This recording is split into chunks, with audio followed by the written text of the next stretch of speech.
Bien, je suis vraiment désolée. Donc, comment penser le 19e siècle bulgare, Renaissance, Lumière, époque des Tanzimat, histoire nationaliste versus histoire croisée, Entangled Histories. Alors, ce qui est bien, c'est que plusieurs éléments ont déjà été dits et par des personnes qui sont plus compétentes que moi, donc ça me permettra de passer certains passages de ma présentation.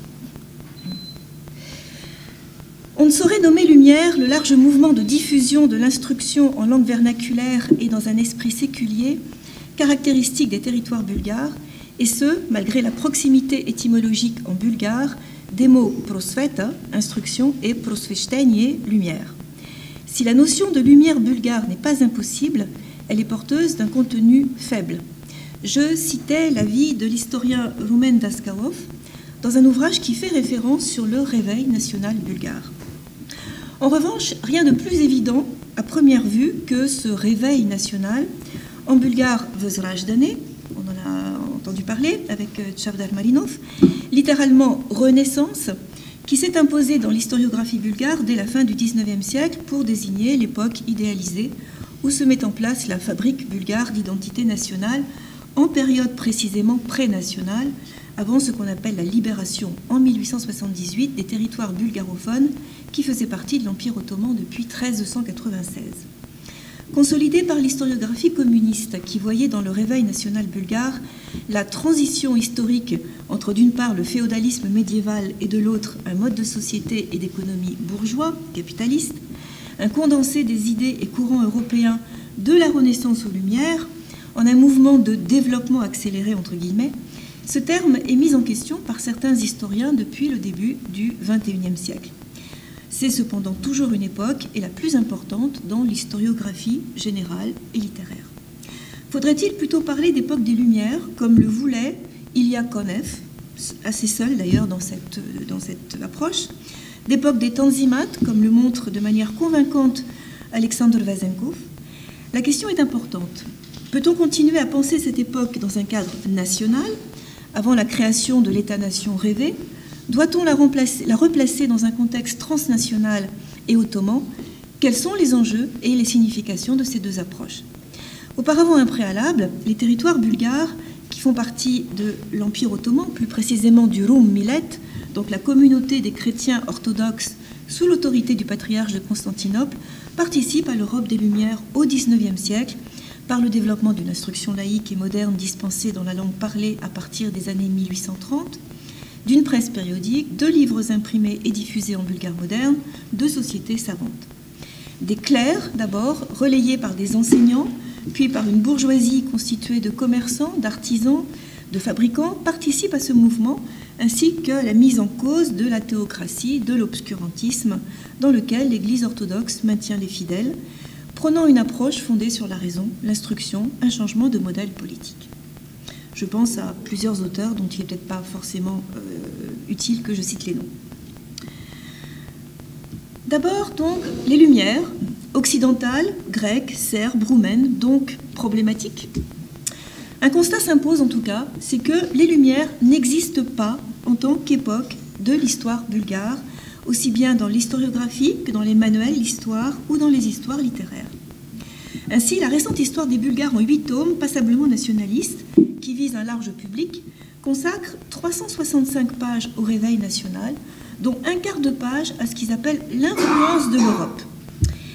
De même, dans la dernière histoire littéraire en date, je veux dire par là celle qui couvre du début jusqu'à la fin, celle de Svetozar Iguf, le chapitre sur le réveil national est le plus important de tous, 109 pages. Il est divisé en 2 sous-parties, dont la première est intitulée Prosvechtenye, milieu XVIIIe siècle, milieu des années 1840, mais il n'est fait aucune référence aux Lumières dans le chapeau introductif, et en fait ce terme semble utilisé plutôt dans le sens de mouvement pour l'instruction que dans le sens de lumière, d'autant plus qu'au XIXe siècle, Prosvechtenye s'emploie très souvent en même temps que prosveta, prosveta étant donc l'instruction. Enfin, dans un manuel d'histoire récent pour la classe de première, qui date de 2012, le réveil national, début du XVIIIe siècle, 1878, est défini comme la transition entre le Moyen-Âge et les temps modernes. les Lumières n'étant évoquées qu'en une seule phrase. Les Lumières apparaissent en revanche dès que l'on traite de l'Europe et même des Balkans, mais elles semblent s'arrêter à la Grèce, à la Serbie et aux principautés danubiennes. Cette absence peut s'expliquer si l'on cherche des textes littéraires, philosophiques ou politiques qui s'apparenteraient aux Lumières occidentales sur des territoires en grande partie ruraux dont la population, selon le recensement de 1881, donc après la période qui nous intéresse, ne comptait que 3,3% de lettrés, 5% pour les hommes, 1,5% pour les femmes. Mais on peut aussi penser que les Lumières sont problématiques pour les Bulgares à deux titres. D'abord, selon un schéma de pensée répandu depuis la première moitié du XIXe siècle jusqu'à présent, c'est l'Empire ottoman, arriéré, qui est responsable de l'isolement dans lequel les territoires bulgares ont été maintenus par rapport à l'Europe pendant 5 siècles. Et comme ces territoires géographiquement étaient plus éloignés de l'Europe centrale et occidentale et plus proches de la capitale ottomane, ils n'ont pas été touchés par les Lumières, à la différence des Grecs, des Serbes et des Roumains qui se sont libérés dès le début du XIXe siècle. Ce qui pose problème également, c'est le fait que les idées des Lumières, qui devaient contribuer paradoxalement à l'émergence du fait national et à l'aspiration à l'indépendance, parviennent dans un premier temps à une petite élite de clercs puis d'instituteurs bulgares formés en Grèce, dans les écoles grecques de l'Empire ottoman, Kidoni, Andros, Athènes, Chios, etc., Kuruçeşme d'Istanbul, Bucarest, en l'absence d'écoles bulgares. C'est donc d'abord par le grec qu'ils lisent les philosophes français. Je cite rapidement Raymond XIII. Ces écoles contribuent à l'hellénisation et à l'européanisation de l'élite culturelle orthodoxe multiethnique dans toute la péninsule balkanique, et ainsi à l'effacement des différences ethniques et à l'adhésion à la communauté roméique, désormais non seulement dans l'esprit de l'orthodoxie, mais aussi des Lumières. Or, la perspective nationaliste fait des Grecs, notamment du patriarcat de Constantinople et des Phanariotes, les oppresseurs spirituels et culturels des Bulgares sous le joug turc, et a bien du mal à admettre que, jusqu'aux années 1830, le grec est la langue de prestige social et culturel de la population urbaine sur les territoires bulgares, qu'on ne saurait parler de conscience nationale à cette époque, et que le patriarcat de Constantinople, héritier de Byzance, se veut écuménique et non spécifiquement grec. Jusqu'au milieu du XIXe siècle, le conflit entre les Slaves et le patriarcat est social et politique et non ethnique. Je vais passer un peu sur ce que je pensais dire. Les autres médiateurs des Lumières, notamment le Serbe Dositej Obradović, dont il sera question, les foyers d'immigration roumains et russes, les universités françaises et autrichiennes, semblent mieux s'inscrire, en tout cas, dans le récit national. Non, pardon, je suis allée trop vite. Alors, les tanzimates, turcs, donc arriérés et inefficaces. Dans un article consacré à l'Empire ottoman et à l'Europe au XIXe siècle, François Georgeon soulignait que, je cite, « Au-delà de l'objectif de transformation de l'État central, les réformateurs ottomans visaient un autre but, faire que l'Empire rejoigne la civilisation inventée au milieu du XVIIIe siècle à l'époque des Lumières. » Inventée au milieu du XVIIIe siècle à l'époque des Lumières, l'idée de civilisation a été adoptée très vite par les élites ottomanes. Ce n'est pas la vision bulgare de l'Empire ottoman, qui reprend encore à son compte l'image de l'homme malade de l'Europe, selon la célèbre formule de Nicolas Ier, en perpétuel déclin, incapable de se réformer. L'historiographie traditionnelle sous-estime la portée des réformes, des tanzimates, entreprises par les sultans. Tout ce qui est turc ou ottoman est forcément vieux et dépassé. Tout ce qui est lié au réveil national bulgare est nouveau et moderne. C'est ce que constate Alexandre Vazenkov, qui déplore le manque d'intérêt de l'historiographie bulgare pour, je cite, les processus qui font manifestement partie du développement ottoman, changement dans la législation, centralisation, modernisation de l'administration centrale et locale, et qui ne peuvent pas être présentés comme participants de la Renaissance bulgare. Si l'on peut comprendre qu'à l'époque de fabrique de l'identité nationale, ces acteurs aient voulu se démarquer de tout ce qui touchait de près ou de loin à l'Empire ottoman, on peut regretter qu'il soit encore difficile, un siècle et demi plus tard, de proposer une autre approche sans susciter de violentes réactions. Or, le développement socio-économique et culturel des territoires bulgares ottomans doit beaucoup aux tanzimates. Le sentiment d'entrer dans une nouvelle ère moderne est partagé par les sujets de l'Empire. Je recite Georgeon. La plupart des communautés ethniques et confessionnelles de l'Empire ont leurs journaux. Ceux-ci, en des langues diverses, professent la même foi dans le progrès, 19e siècle, et se réclament des mêmes idéaux de justice et de fraternité. On a évoqué les noms déjà de Munif Pacha, Ibrahim Shinasi, Zia Pacha, Namık Kemal, donc je ne reviens pas là-dessus. Et donc du lien évidemment de l'Empire ottoman de cette époque avec les Lumières et plus largement, comme Özgür le faisait remarquer, avec l'Occident. Donc le réveil, Vözrajdanê, national et extensible, histoire nationaliste versus histoire croisée, Entangled Histories, Prepleteni History.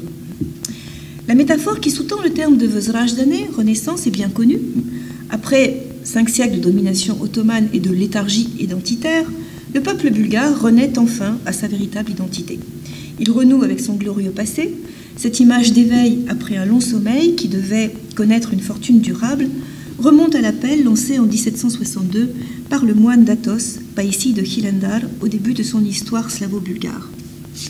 Je cite, et vous l'avez, « Prêtez attention, lecteurs et auditeurs, peuple bulgare, vous qui aimez votre peuple et votre patrie, et qui vous souciez d'eux, qui voulez comprendre et connaître ce que vous ne savez pas sur votre lignage bulgare, Rot, la vie de vos pères, aïeux et rois, de vos patriarches et de vos saints.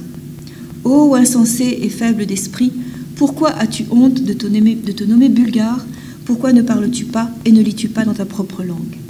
Toi, bulgare, ne te laisse pas duper, connais ton peuple et ta langue et instruis-toi dans ta langue. »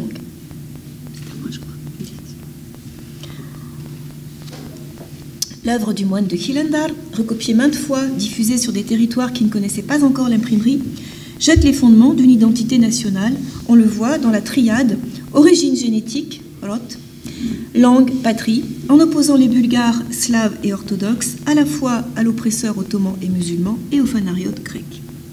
C'est elle que l'historiographie bulgare prend traditionnellement comme point de départ du réveil national, suivant en cela un article de Marin Drinov de 1871 sur Païssi justement. Si elle en marque le début, il ne faut pas négliger le grand retentissement qu'eurent sur les hommes de lettres de la première moitié du XIXe siècle, notamment Vassil Aprilov et son tournant, si je puis dire, culturel de la Grèce vers la Russie, les travaux du Ruten Yuri Venelin qui confortaient les Bulgares dans leur slavité orthodoxe. Il est intéressant d'ailleurs de noter que son premier traducteur remplace le mot Zarajdanê, émergence, par Vözrajdanê, renaissance. Le réveil national est aujourd'hui encore une époque, mais aussi une discipline à part entière, alors que les XVIe et XVIIe siècles sont réservés aux ottomanistes. Une époque dont les bornes temporelles sont loin de faire l'unanimité, c'est pour ça que je disais qu'elles étaient extensibles, et ce, dès le XIXe siècle. Si la thèse de Marin Drinov prédomine toujours, Vassil Aprilov, Georgi Rakovski, Petko Slavaïkov, Luben Karavelov, les acteurs du réveil national, le font remonter tantôt donc à 1762, pas ici, tantôt aux réformes de l'Empire ottoman, 39, tantôt à 1848, l'éveil de la nationalité, tantôt à la création de l'exarcat bulgare en 1871. Ça fait quand même une différence de 100 ans. Le réveil national, qui a l'avantage d'être bien bulgare, comme son nom l'indique, permet également de mettre entre parenthèses la période ottomane et de renouer le lien avec la représentation que l'on a de l'État médiéval, d'assurer ainsi une continuité de la nation en revendiquant le fameux droit de propriété sur un territoire acquis dans un passé lointain, évoqué par Patrick Gary. Je ne sais pas si on dit Gary ou Jerry. Cette vision essentialiste, primordialiste de la nation qui règne dans l'historiographie officielle est déconstruite en Bulgarie depuis le début du XXIe siècle et la traduction en 1999 de Nations and Nationalism d'Ernest Gellner. Plusieurs travaux qui se situent dans le sillage de l'histoire culturelle, l'histoire croisée, l'histoire globale, donnent à voir une autre vision de l'histoire littéraire bulgare, des Balkans et de l'Empire ottoman, qui, si elle est loin d'être acceptée en Bulgarie même, commence, je crois, à acquérir une visibilité internationale grâce aux publications rédigées en anglais, dont les 4 volumes des Entangled Histories of the Balkans, parus entre 2013 et 2017 et auxquels Chavdar participe activement. Je conclurai en posant la question. Donc, des Lumières bulgares, c'est un sujet complexe qui révèle des paradoxes apparents, qui en fait ne sont des paradoxes, à mon avis, que du fait de la nationalisation de phénomènes qui n'étaient pas nationaux.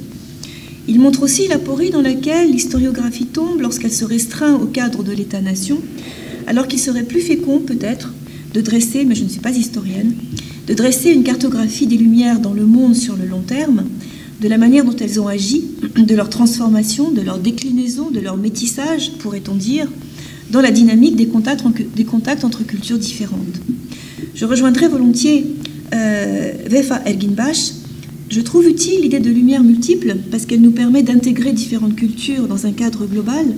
Si nous pouvons montrer comment différents pays et cultures ont développé des idées similaires environ à la même époque, la prétendue dichotomie entre l'Occident et le reste du monde perd de son sens.